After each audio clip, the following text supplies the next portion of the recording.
Hi, and welcome to part 2, looking at the theoretical perspectives of personality disorders. So we're going to look at the psychodynamic perspective, the learning perspective, cognitive behavior perspective, biological, and sociocultural perspectives.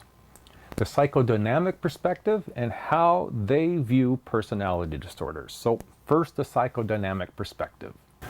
The traditional Freudian theory focuses on unresolved edible conflicts in explaining normal and abnormal personality development.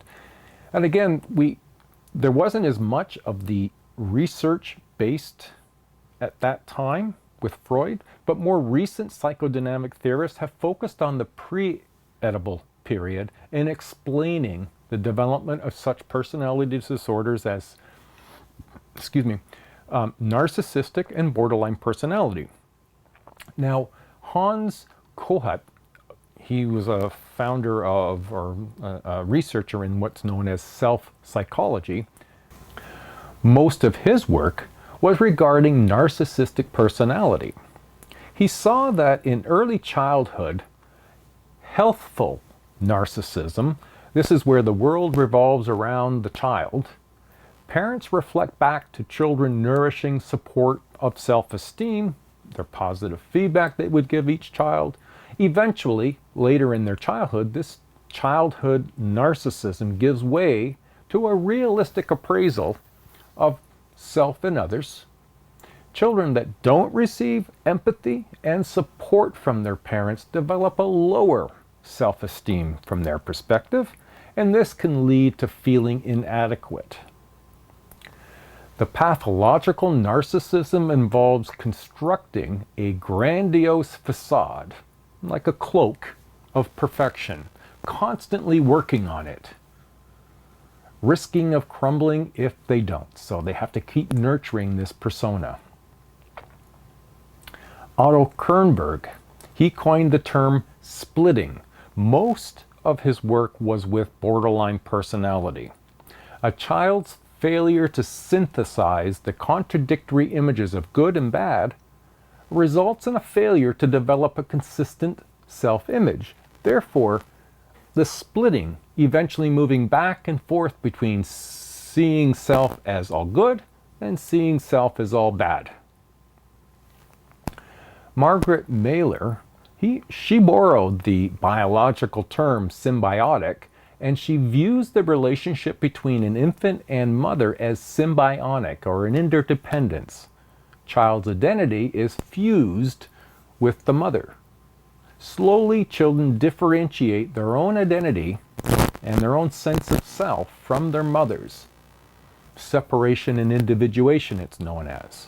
Now, failure to do that, failure to separate, is viewed as an underlying cause for borderline personality disorder. We'll touch base now on the learning theorist's view. And they view personality disorder in terms of maladaptive patterns of behavior rather than personality traits. Learning theorists seek to identify the early learning experiences and present reinforcers that may explain the development and maintenance of personality disorders. So you can imagine their treatment will be about how to relearn appropriate behaviors. There is in this category a family perspective, as many theorists that argue that the disturbed family relationship plays a role in the development of many personality disorders. Antisocial personality disorder is connected with parental rejection or neglect and parental modeling of antisocial behavior. The cognitive behavior perspective, including Albert Bandura, a social cognitive theorist, has focused on the role of observational learning in aggressive behavior, which is one of the common components of antisocial behavior, and that children acquire skills, including aggressive skills, by observing the behavior of others. Cognitive behavior oriented psychologists have shown that the ways in which people with personality disorders interpret their social experiences influences their behavior. Now, research on the biological perspective has shown familial links in various personality disorders that are consistent with, but don't prove, genetic means of transmission. Now, some of the research evidence shows that people with antisocial personality not only lack emotional responsiveness to physical threatening stimuli, but they also have reduced levels of autonomic reactivity. Autonomic just means these are the things that happen automatically in our body. We don't think about dilating our eyes, but they happen. That's an autonomic reactivity. So things like that. So people with antisocial personalities may also acquire higher levels of stimulation to maintain optimum levels of arousal. Jeffrey Gray introduced reinforcement sensitivity theory, and it focused on 3 neuropsychological systems. There's growing research for a molecular genetic and neuroimaging studies. In the biological perspective, technology is really starting to emerge with some ways for us to observe the unobservable. So when we look at the 3 neuropsychological systems, the first is known as the behavioral approach system, the BAS. And this is sensitive to and anticipates rewards.